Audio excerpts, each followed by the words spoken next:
नमस्कार.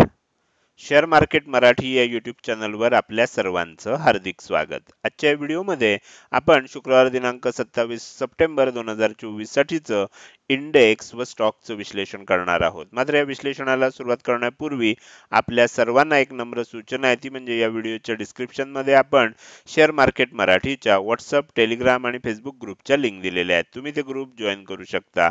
त्याचसोबत आपण तिथे शेअर मार्केट मराठीच्या वेबसाईटची लिंक सुद्धा उपलब्ध करून दिलेली आहे. आपण आपल्या वेबसाईटला अवश्य भेट द्या. या महत्त्वाच्या सूचनेनंतर आता आपण आपल्या मूळ विषयाकडे परत येऊया आणि आज गुरुवारी इंडेक्समध्ये कशा प्रकारे मूव्हमेंट झाली व उद्या शुक्रवारी कशा प्रकारे होऊ शकते याचं विश्लेषण करण्यासाठी डायरेक्टली जाऊया चार्टवर. आणि इथे आपण निफ्टीचा 15 मिनिटाचा चार्ट ओपन केलेला आहे.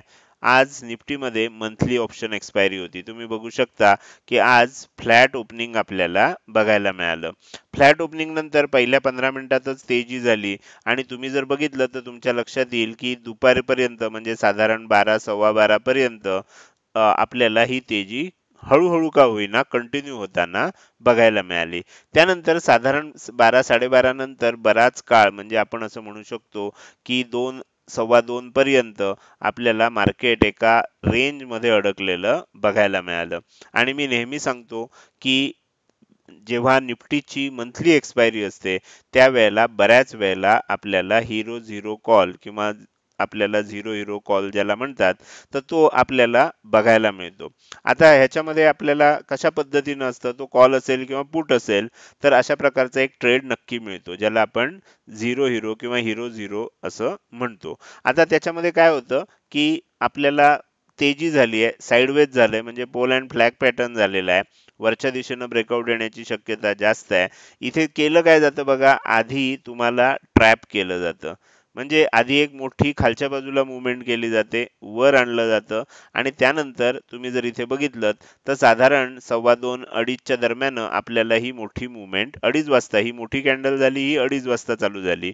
म्हणजे तुम्ही जर बघितलं तर तुम्हाला काय लक्षात येईल, फिन निफ्टीच्या वेळेला आपल्याला किती वाजता झालं म्हणजे साधारणपणे 2:30 पावणे 3 3 ह्या दरम्यान आपल्याला ह्या सर्व कॅन्डल बनताना दिसतात. म्हणजे इथपर्यंत काय झालेलं असतं की ऑप्शनच्या ज्या प्राइजेस असतात त्याच्यामधनं जी टाइम व्हॅल्यू असते ती पूर्णपणे निघून गेलेली असते आणि ऑप्शनच्या किमती म्हणजे ऍट द मनीची किंमत ज्या वेळेला इथे ब्रेकआउट येत होता त्यावेळेला ह्या कॅन्डलची ओपनिंग किंमत मला आठवते 26,100 ची 50 रुपयाला इथे ओपन झालेली होती. सव्वा दोनची वगैरे कॅन्डल असेल, 50 रुपयाला ओपन झाली होती आणि त्यानंतर हे जी तेजी झाली याच्यामध्ये तुम्हाला लक्षात येईल की त्या 26,100च्या कॉलनं 160च्या वर किंमत गेलेली होती. कारण इथे आपल्याला मी जो म्हणतो त्या पद्धतीने आपल्याला एक चांगला ट्रेड बघायला मिळाला, कारण 3च्या दरम्यान आपल्याला एक मोठी मुवमेंट बघायला मिळते.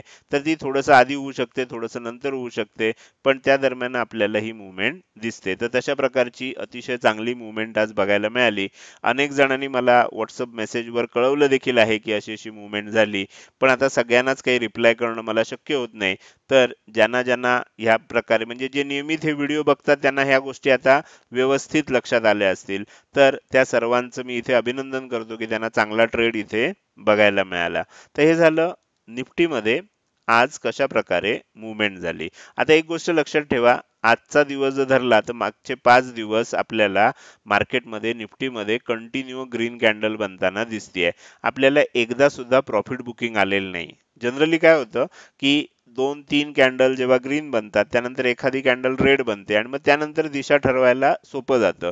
जेव्हा सातत्यानं मार्केटमध्ये तेजी होते त्यावेळेला थोडंसं प्रॉब्लेम असा होतो की स्टॉप लॉस लावायला आपल्याला योग्य जागा राहत नाही. ते एकदा थोडंसं खाली आलं आणि पुन्हा वर जायला लागलं तर मग आपल्याला हा एक चांगला स्टॉप लॉस इथे तयार होतो आणि ह्याच्या खाली आपण स्टॉप लॉस लावू शकतो. पुन्हा जेव्हा ह्याच्या वर एंट्री होईल तिथे आपण एंट्री घेऊ शकतो. ह्या सर्व गोष्टी प्राइस ऍक्शनच्या ज्या आहेत त्या आपल्याला इथे सहज करता येतात. सध्या काय चाललंय, सध्या रोज आपल्याला तेजी बघायला मिळते. त्यामुळे लॉ ऑफ ॲव्हरेज नुसार आता मार्केटमध्ये असं काही टेक्निकली दिसत नाहीये, पण एक लॉ ऑफ ॲव्हरेज नावाची गोष्ट असते. लॉ ऑफ ॲव्हरेज म्हणजे काय, तर जसं आपण जगाची लोकसंख्या बघितली तर आपल्याला जेवढी पुरुषांची संख्या आहे तेवढीच महिलांची संख्या दिसते. म्हणजे समसमान प्रमाण राखण्याचं जे असतं ते निसर्ग करत असतो. तसं इथे सुद्धा इतक्या ग्रीन कॅन्डल बनल्यात मग थोडीशी एखादी रेड कॅन्डल बनण्याची. आता ती लगेच उद्या शुक्रवारी बनेल का हे सांगता नाही येणार. कदाचित सोमवारी बनेल, कदाचित उद्याच बनेल, कदाचित पुढच्या आठवड्यात मंगळवारी ऑक्टोबर महिन्यात बनेल. पण आता आपल्याला एक रेड कॅन्डल ड्यू झालेली आहे, एवढं डोक्यात ठेवायचं आहे. हे सगळं एक्सप्लेनेशन मी कशासाठी सांगतोय, की आता जर खाली जायला लागलं तर थोडंसं प्रॉफिट बुकिंग येऊ शकतंय, कारण मागच्या एका आठवड्याभरामध्ये एकदाही प्रॉफिट बुकिंग आलेलं नाहीये. तर त्यामुळे आपल्याला थोडंसं सावध राहावं लागणार आहे. आता आपल्याला शुक्रवारसाठी काय दिसतंय, 26,250 ही वरच्या बाजूची इम्पॉर्टंट लेवल दिसते, 26,100 ही खालच्या बाजूची इम्पॉर्टंट लेवल दिसते.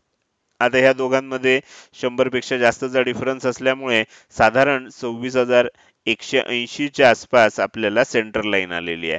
आता उद्या जर ओपनिंग कुठे होतंय, सध्या क्लोजिंग कुठे झालंय, 26,216 च्या आसपास झालंय, म्हणजे इथे कुठेतरी क्लोजिंग झालंय, बरोबर. तर समजा ह्या एरियामध्ये कुठेतरी ओपनिंग जर झालं, म्हणजे 26,180, 26,250 ह्या एरियामध्ये ओपनिंग झालं आणि समजा वर जायला लागलं, तर काय होऊ शकतं, 26,250 च्या वर टिकल्यानंतर 26,300, 26,350, 26,400 ह्या लेवल्स आपल्याला बघायला मिळू शकतात. मात्र इथून जर खाली यायला लागलं तर थोडंसं आपल्याला सावध व्हायचं आहे. पण इथे काय होणार, हा जो एरिया आहे 26,180 पासून खालचा 26,100 पर्यंत, हे जे 80 पॉईंटचा एरिया आहे, हा आपल्याला सपोर्ट म्हणून एकदा तरी काम करणार. म्हणजे इथून खाली यायला लागलं तर इथून एक बाउन्स नक्की आपल्याला बघायला मिळणार. त्या बाउन्स नंतर पुन्हा जर खाली जायला लागलं आणि जर 26,100 ची ही जी लेवल आहे ही ब्रेक केली खालच्या बाजूनं, तर मग आपल्याला काय व्हायला लागेल, मग थोडंसं सेलिंग कंटिन्यू होताना बघायला मिळेल. 26,050 त्याच्या खाली गेलं तर 26,000 आणि त्याच्याही खाली गेलं तर 25,950 या लेवल बघायला मिळतील. आता एक्सपायरी वगैरे सगळं झालेलं आहे. थोडंसं साइडवेज किंवा थोडंसं प्रॉफिट बुकिंग येऊ शकतंय असं मला वैयक्तिक वाटतंय आणि त्याच्या मागे बाकी टेक्निकल काही कारण नाहीये. पण एकच गोष्ट आहे ती म्हणजे लॉ ऑफ ॲव्हरेज, की जितक्या साधारणपणे ग्रीन कॅन्डल बनतात, रेड कॅन्डलचं आणि ग्रीन कॅन्डलचं प्रमाण बऱ्यापैकी सारखं राखण्याचा प्रयत्न होतो आणि त्याच्यामध्ये आपल्याला प्रॉफिट बुकिंग अधनं-मधनं बघायला मिळतं. तर तसं होण्याची शक्यता आता निर्माण झाली आहे. गॅप अप ओपन होऊन वरच जायला लागलं तर मात्र थोडंसं आणखीन थांबावं लागेल. मग सोमवारी वगैरे येईल किंवा शुक्रवारी शेवटी मग प्रॉफिट बुकिंग म्हणजे उद्याच शेवटी प्रॉफिट बुकिंग बघायला मिळू शकतं. पण आता प्रॉफिट बुकिंग ड्यू झालंय, एवढी गोष्ट नक्की लक्षात ठेवा. हे झालं निफ्टीचं विश्लेषण. आता आपण थोडंसं पुढे जाणार आहे आणि निफ्टी नंतर बँक निफ्टीचं चार्ट मी तुम्हाला दाखवतोय. बँक निफ्टीच्या चार्टमध्ये आपल्याला आता इथे लेवल्स अजून आल्या नाहीयेत, काढलेले आहेत. कधी-कधी काय होतं, की ट्रेडिंग व्ह्यूवर लेवल्स पटकन येत नाहीत. मी एखादी लेवल काढतो म्हणजे बाकीच्या लेवल असतील तर दिसू लागतील. ठीक आहे, अजूनही लेवल दिसत नाहीयेत. ओके, आपण बघूया. कधी-कधी थोडासा वेळ लागू शकतो. तर बँक निफ्टीच्या चार्टवर लेवल दिसत नाहीयेत. आपण काय करू, दुसरा एखादा चार्ट दिसतोय का तोपर्यंत चेक करूया. फिन निफ्टीच्या याच्यात तरी लेवल दिसत आहेत का? नाही, लेवल लोड व्हायला थोडासा वेळ लागतोय. ठीक आहे, आपण तोपर्यंत समजून घेऊ. मी तुम्हाला बँक निफ्टीचा चार्ट ओपन करतो.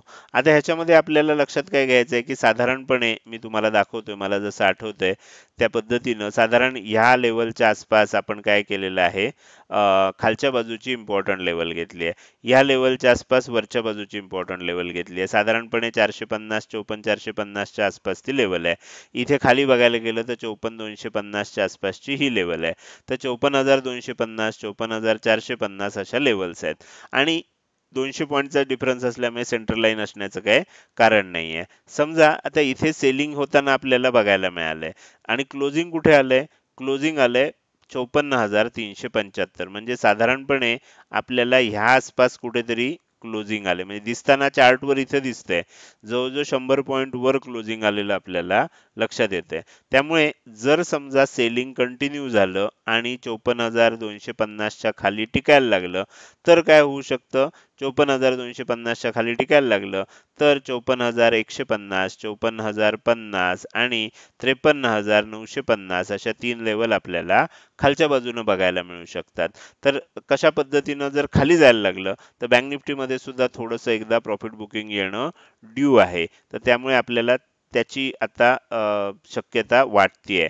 पण जर समजा फ्लॅट ओपन झालं किंवा गॅप अप ओपन झालं आणि वरच जायला लागलं आणि वर जात असताना काय झालं 54,450 ची ही जी लेवल आहे ही ब्रेक करून वर जायला लागलं मग काय होऊ शकतं 54,550 54,650 आणि 54,750 अशा 3 लेवल आपल्याला वरच्या दिशेनं सुद्धा बघायला मिळू शकतात.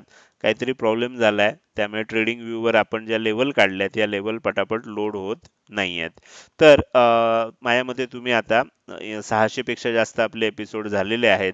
त्यामुळे ह्या लेवल्स कशा काढतो आपण वगैरे सर्व गोष्टी आता तुम्हाला चांगल्या पद्धतीनं लक्षात आल्या असतील. तर हे झालं आपल्याला निफ्टी आणि बँक निफ्टीचं विश्लेषण. जर लेवलच लोड झाल्या नाहीत तर आपण बाकीच्या इंडेक्सचा चार्ट तुम्हाला दाखवून काही फायदा नाहीये.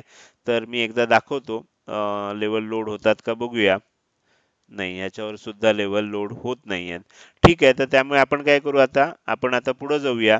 इंडेक्सच्या या विश्लेषणानंतर आता आपल्याला थोडंसं पुढे जायचं आणि स्टॉकचं विश्लेषण करायला सुरुवात करायची. त्यासाठी मी तुम्हाला पुन्हा एकदा चार्टवर घेऊन जातो. ओके आता लेवल्स आलेले आहेत. तोपर्यंत लेवल लोड झाल्या तिथं. बँक निफ्टीच्या पण लोड होतात का बघूया. म्हणजे एकदा तुम्हाला पाहिजे असेल तर बँक निफ्टीच्या लेवल दाखवतो. बँक निफ्टीच्या लेवल काही लोड नाही झाल्या अजून. ओके फिन निफ्टीच्या झाल्या होत्या. एकदा चेक करूया होतात का झाल्यात. फिन निफ्टीच्या झाल्यात. ठीक आहे फिन निफ्टीचं तुम्ही काय करू शकता पाहिजे असेल तर स्क्रीनशॉट काढून घेऊ शकता. मी तुम्हाला लेवल व्यवस्थित स्क्रीनवर दिसतील अशा ऍडजस्ट करून देतोय. झाल्यानंतर तुम्ही काय करू शकता याचा स्क्रीनशॉट घेऊ शकता.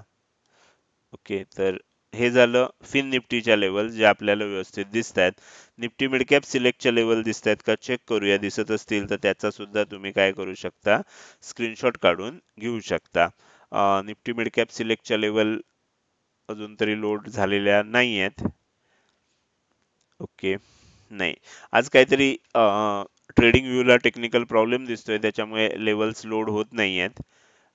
ओके निफ्टी मिड कॅप सिलेक्टच्या पण लेवल्स काही लोड झाल्या नाही आहेत. तर ठीक आहे जर आपण थोड्या वेळानं पुन्हा एकदा चेक करू. नाही झाल्या तर काही हरकत नाही. तुम्ही तुम्ही नेहमीच्या सवयीनं त्या लेवल्स काढू शकताय. तर आता आपण स्टॉकचं विश्लेषण करायला सुरुवात करूया. तर त्यासाठी मी पुन्हा एकदा तुम्हाला चार्टवर घेऊन जातोय. सगळ्यात पहिल्यांदा टाइम फ्रेम जी आहे ही daily time frame. Okay Nifty mid cap सिलेक्टच्या लोड झाल्यात आता. तर ह्याचाही पाहिजे असेल तर तुम्ही काय करू शकता स्क्रीनशॉट काढून घेऊ शकता. लेवल्स लोड झालेले आहेत. ओके तर हे आहे निफ्टी मिड कॅप सिलेक्ट या इंडेक्सचा चार्ट. ओके बँक निफ्टीचा शेवटचा प्रयत्न करूया होत आहेत का लेवल झाल्या तर त्याचाही तुम्हाला जर पाहिजे असेल तर स्क्रीनशॉट काढता येईल. तर मी इथे थोडंसं तुम्हाला हे करतोय. ओके बँक निफ्टीच्या काही लेवल लोड नाही होत आहेत. ठीक आहे आपण काय करू पुढे जाऊ. डेली टाइम फ्रेम घेतलेला आहे स्टॉक विश्लेषण करायला सुरुवात करूया. तर आपण जे काही स्टॉक्स बघतोय या आठवड्यात ओके बँक निफ्टीच्या पण लोड झाल्या आहेत आता. तर तुम्हाला पाहिजे असेल तर तुम्ही काय करू शकता मी तुम्हाला पुन्हा एकदा दाखवतो. बँक निफ्टीच्या ह्या लेवल्स आहेत याचा स्क्रीनशॉट तुम्ही पाहिजे तर काढून घेऊ शकता. थोडंसं स्क्रीनवर व्यवस्थित ऍडजस्ट होतील असं दाखवतोय लेवल. ओके तर ह्या बँक निफ्टीच्या लेवल आहेत 250 आणि 450च आहे इम्पॉर्टंट लेवल्स. तर त्या अनुषंगानं बाकीच्या लेवल सुद्धा इथे काढलेल्या आहेत. तर सगळ्या लेवल्स आता लोड झालेल्या आहेत व्यवस्थित. आता आपण पुढे जाऊया स्टॉकचं अनालिसिस करायला सुरुवात करूया. आणि आपण या आठवड्याला जे स्टॉक बघतोय सगळ्यात पहिला स्टॉक जो आहे तो आहे NMDCचा. आता इथे सुद्धा काय होणार आहे आपल्या लेवल्स दिसत नसल्यामुळे थोडासा घोळ होईल. लोड झाल्या वेळेत तर ठीक आहे. NMDC ह्या स्टॉकमध्ये आपण काय बघितलं होतं डब्ल्यू पॅटर्न झालेला बघितलेला होता. बरोबर मी दाखवेपर्यंत झाल्या तर ठीक आहे झाल्या लोड. तर इथे काय झालं सेलिंग झालं होतं वर गेलं डब्ल्यू पॅटर्न बनून आपण जात होतो. इथून ब्रेकआउट जेव्हा मिळालं म्हणजे 223 रुपयाच्या आसपास जेव्हा ब्रेकआउट मिळालं त्यावेळेला आपण हा स्टॉक सिलेक्ट करून तुम्हाला सांगितलेला होता. त्यानंतर पहिलं टार्गेट होतं 227चं ते मिळालं. ते कालच मिळालं. आज दुसरं टार्गेट होतं 233चं, ते मिळालं. 235चं तिसरं टार्गेट होतं, तेही मिळालं. म्हणजे तुमच्या लक्षात येईल की आता एक एक टार्गेट NMDC मध्ये आपल्याला मिळायला लागले आणि डब्ल्यू पॅटर्नचा अतिशय चांगला आपल्याला त्याच्यामध्ये ट्रेड मिळालेला आहे. 235च्या वर जर टिकलं तर 240 245 रुपयापर्यंत हा स्टॉक जाऊ शकतो. म्हणजे आपण ह्या 2 दिवसामध्ये जवळजवळ 4.5-5% तेजी आपल्याला NMDC या स्टॉकमध्ये बघायला मिळाली. म्हणजे आपण तो स्टॉक आयडेंटिफाय केल्यानंतर त्याच्यामध्ये 5% तेजी झाली आहे. इथे मला तुम्हाला काय शिकवायचं आहे की डब्ल्यू पॅटर्न नंतर कशा प्रकारे मुवमेंट होऊ शकते हे मला शिकवायचं आहे. NMDC मध्ये तुम्ही ट्रेड घ्या असं काही मी तुम्हाला इथे सांगत नाहीये. तर त्यानंतर आपण पुढे जाऊया. पुढचा स्टॉक आहे हिंदाल्को. हिंदाल्को मध्ये सुद्धा बरं झालं लवकर लेवल लोड झाल्या. ते इथे सुद्धा तुम्ही बघितलं होतं 715 ला रेझिस्टन्स लेवल होती. मी कालच्याच व्हिडिओमध्ये तुम्हाला सांगितलेलं होतं. आपण थोडंसं काय करूया, झूम करूया आणि मोठं हे करूया म्हणजे तुम्हाला व्यवस्थित लक्षात येईल. तर इथे बघा कालच्या व्हिडिओमध्येच सांगितलं होतं ब्रेकआउट झालंय, हाय बनलाय 730 रुपयाच्या आसपास हाय बनलाय. त्यानंतर लेवल टेस्ट करायला खाली आलंय. आता जर इथून खाली 715च्या खाली जर टिकायला लागलं तर मग हा ब्रेकआउट फेल झाला असं आपण म्हणणार असतो. पण आता काय झालं, जसं आपल्याला पाहिजे होतं तसं झालं. जसं वर्णन केलंय तुम्ही मागच्या 2 दिवसाचे व्हिडिओ मुद्दाम काढून बघा, तुम्हाला हे लक्षात येईल. आपण हे सांगितलेलं होतं की ब्रेकआउट आलाय, एक हाय बनेल, हाय बनल्यानंतर लेवल टेस्ट करायला खाली येईल आणि पुन्हा वर जाईल. आता पुन्हा वर गेलाय 730 रुपयाच्या वर टिकलाय, 735 पर्यंत जाऊन आलाय. तर त्यामुळे आता हिंदाल्को मध्ये काय म्हणू शकतो आपण, हा ब्रेकआउट कन्फर्म झाला असं म्हणू शकतो. आता कन्फर्म झाला याचा अर्थ आपल्याला इथून तेजीच होईल का, काही सांगता येत नाही. पण तेजी होण्याची शक्यता वाढणार, प्रोबॅबिलिटी वाढणार. तर त्यामुळे आता हळूहळू काय होऊ शकतं, 740 रुपये 750 रुपये अशी टार्गेट्स आपल्याला हिंदाल्को या स्टॉकमध्ये येण्याची शक्यता वाढणार आहे. गॅरंटी कुठलीच सांगता येत नाही, बरोबर. पण आता इथे आपण ज्या पद्धतीनं आजपर्यंत अनुभव घेतलाय की ब्रेकआउटला एन पॅटर्न बनतो आणि एन पॅटर्न बनल्यानंतर त्याच्यामध्ये खूप चांगली तेजी होते असा जो आपला अनुभव आहे, त्याच्या आधारे मी हे तुम्हाला सांगायचा प्रयत्न करतोय. त्यानंतर आपण पुढचा स्टॉक बघूया, ऑरोफॉर्मा. ऑरोफॉर्मा या आठवड्यात आपण सगळ्यात पहिल्यांदा बघितला होता. इथे काय झालं होतं, ह्या लेवलच्या आसपास 1500 रुपयाच्या आसपास ब्रेकआउटची लेवल होती. ब्रेकआउट पण झाला, पण आपल्याला नेहमी माहिती आहे काय होतं, ब्रेकआउट झाला, लेवल टेस्ट करायला वर आलं, पण इथूनच खाली जाणं आवश्यक होतं. आता आपल्याला काय झालंय, आता आपल्याला थोडं थांबावं लागणार आहे. कारण इथून खाली गेलं नाही, ह्याच्या वर टिकला म्हणजे हा जो ब्रेकआउट आला होता हा फॉल्स ब्रेकआउट होता असं आपण आता म्हणू शकतोय. पण आता दुसरी जर गोष्ट बघायला गेली तर आता काय दिसतंय, आता इथे निगेटिव्ह कॅन्डल बनायला लागली असं दिसतंय. 1500 रुपयाच्या खाली, ह्या लेवलच्या खाली जर पुन्हा टिकला तर काय होऊ शकतं, पुन्हा खाली येत असताना 1480 रुपये 1470 रुपये अशी टार्गेट्स आपल्याला खालच्या बाजूनं पुन्हा बघायला मिळू शकतात. आणि मग आणखीन एक एम पॅटर्न इथे तयार होऊ शकतो. म्हणजे अशा पद्धतीनं एम पॅटर्न इथे तयार होऊ शकतो. 1470च्या खाली टिकला तर त्याच्यामध्ये आणखीन सेलिंग येऊ शकतं. स्टॉकचं नाव आहे अरबिंदो फार्मा किंवा ऑरो फार्मा. आपण पुढे जाऊया, डीएलएफ. डीएलएफ मध्ये मी तुम्हाला सांगितलंय आधीच टार्गेट आलेली आहेत. आपण ह्या लेवलच्या ब्रेकआउटला हा स्टॉक सोमवारी पिक केलेला होता. तुम्ही इथे बघू शकता की 880 रुपयाच्या लेवलला पिक केलेला होता आणि आता ब्रेकआउट आलं तर खूप चांगली तेजी येईल असं सांगितलेलं होतं. त्यानंतरची 3 टार्गेट जी आहेत, ब्रेकआउट आलं, पहिलं टार्गेट 901चं आहे, दुसरं टार्गेट 915चं आहे आणि तिसरं टार्गेट 928चं आहे. तर त्या तिन्ही टार्गेट्स आपली आता आलेली आहेत. तर ह्याच्यामध्ये काय होऊ शकतं, 880 पासून 928 पर्यंत म्हणजे जवळजवळ 48 रुपयाची तेजी झालेली आहे या स्टॉकमध्ये. 5% आपल्याला टार्गेट अचीव झालेलं आहे. त्यामुळे आता इथे आपल्याला ह्याच्यापेक्षा जास्त हा स्टॉक आणखीन ट्रॅक करणं अवघड आहे. पण तुम्ही बघू शकता थोडंसं एकदा प्रॉफिट बुकिंग सुद्धा याच्यामध्ये आता येऊ शकते. त्यानंतर पुढचा स्टॉक आहे, म्हणजे आतापर्यंत सांगितलेल्या सगळ्या स्टॉकमध्ये ऑरो फार्मा सोडल्यास बाकी सगळीकडे आपल्याला खूप चांगलं टार्गेट्स बघायला मिळाले आहेत. त्यानंतर एयू स्मॉल फायनान्स बँक सांगितला, पण हा स्टॉक आपल्याला ट्रिगरच झाला नाही.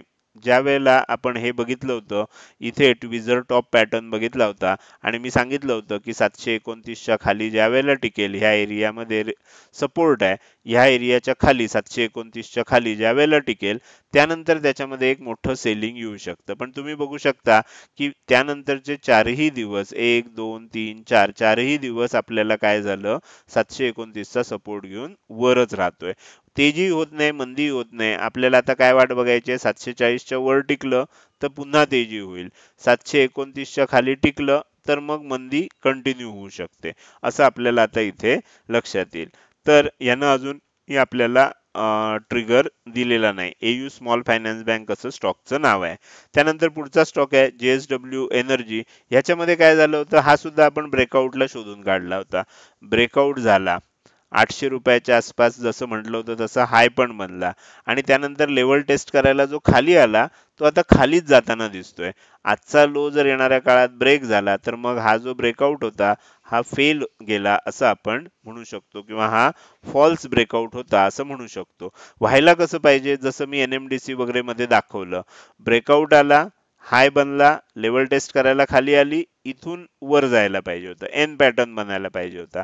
त्याऐवजी डायरेक्ट खालीच यायला लागला तर हा ब्रेकआउट फेल झाला असा त्याचा अर्थ होतो. आणि आजचा लो जर येणाऱ्या काळात ब्रेक झाला तर सेलिंग मोठं होऊ शकतं. कारण ही जी तेजी झाली होती, ज्यांनी ज्यांनी होल्ड केलं असेल त्यांना त्यांना आता काय करावं लागणार आहे, आपल्या तेजीच्या पोझिशन सोडून द्याव्या लागतील. तर त्यामुळे याच्यामध्ये सेलिंग वाढू शकतं. स्टॉकचं नाव आहे JSW एनर्जी लिमिटेड. त्यानंतर आपण कॅन्थिन होम हा स्टॉक बघितला होता. कॅन्थिन होम मध्ये सुद्धा आपण काय बघितलं होतं की आता इथनं ब्रेकआउटची शक्यता वाटत होती आपल्याला. हे पहिलं काढून टाकूया. तर हे सेलिंग जे झालं होतं ह्या लेवलच्या आसपास अनेक दिवस सपोर्ट घेत होता बघा. इथे तुमच्या लक्षात येईल ऑगस्ट महिन्यात सपोर्ट घेत होता, इथे सप्टेंबर महिन्यात सपोर्ट घेतला, परत सप्टेंबर महिन्यात सपोर्ट घेतला. आपल्याला असं वाटत होतं की इथनं खाली गेलं तर ब्रेक येईल, ही लेवल ब्रेक होईल आणि मोठी मुवमेंट खालच्या दिशेनं बघायला मिळेल. पण ती लेवल ब्रेकच झाली नाही. दुसऱ्या दिवशी इनसाइड कॅन्डल बनली आणि आता तर आपल्याला असं दिसतंय की ह्याच्यामध्ये डब्ल्यू पॅटर्न बनतोय. तुम्ही जर इथपर्यंत बघितलं तर इथपर्यंत सेलिंग आलं होतं, परत वर गेलं, परत इथपर्यंत आलं आणि परत वर चाललंय. आता 890 रुपयाच्या वर जर टिकला तर ह्याच्यामध्ये डब्ल्यू पॅटर्न बनेल आणि तेजी कंटिन्यू होऊ शकते.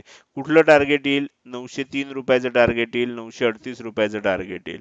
त्यामुळे आता ह्याच्यामध्ये लक्ष ठेवलं पाहिजे की कॅन्थिन होम्स मध्ये जर 890 रुपयाच्या वर टिकत असेल तर तेजी कंटिन्यू होऊ शकते, कारण डब्ल्यू पॅटर्नचा ब्रेकआउट दिसतंय. त्यानंतर आपण पुढचा स्टॉक बघूया, एसबीआय लाईफ. एसबीआय लाईफ मध्ये आपल्याला काय दिसलं होतं, बेरिश एनगल्फिंग पॅटर्न दिसला होता. मी तुम्हाला इथे दाखवतो, बेरिश एनगल्फिंग पॅटर्न दिसला होता हा. मात्र मी सांगितलं होतं की ह्याच्या खाली जर टिकलं, म्हणजे 1850च्या खाली जर किंमत टिकत असेल तरच आपल्याला काय करायचंय, सेलिंग करायचंय.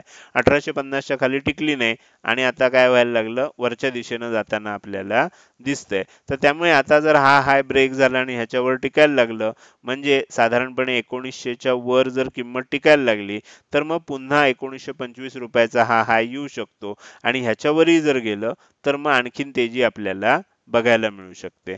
तर हे झालं आपल्याला स्टॉकचं विश्लेषण. आजच्या ह्या व्हिडिओमध्ये आपण इंडेक्स सोबतच स्टॉकचं विश्लेषण देखील केलं. हे विश्लेषण तुम्हाला कसं वाटलं? जर हे विश्लेषण तुम्हाला आवडलं असेल तर नक्कीच तुम्ही या व्हिडिओला एक लाईक करू शकता आणि कसं वाटलं हे कमेंट सेक्शनमध्ये टाईप करून सांगायला अजिबात विसरू नका. लक्षात ठेवा, तुमची एक लाईक आणि एक चांगली कमेंट हीच माझ्यासाठी प्रेरणा असते, ज्याच्या सहाय्यानं रोजच्या रोज हे विश्लेषणाचे व्हिडिओ मी बनवत असतो. त्याचसोबत हा व्हिडिओ तुम्ही अजूनपर्यंत बघताय आणि अजूनही जर तुम्ही शेअर मार्केट मराठी आपल्या यूट्यूब चॅनलला सबस्क्राईब केलं नसेल तर कृपया सबस्क्राईब करा आणि शेजारी असणाऱ्या बेल आयकनला क्लिक करून ऑल असं नोटिफिकेशन निवडा. म्हणजे इथून पुढे रोजच्या रोज येणारे हे विश्लेषणाचे व्हिडिओ मी अपलोड केल्या केल्या तुम्हाला विनाविलंब बघता येतील. आजच्या व्हिडिओमध्ये मी इथेच आपली रजा घेतोय. धन्यवाद.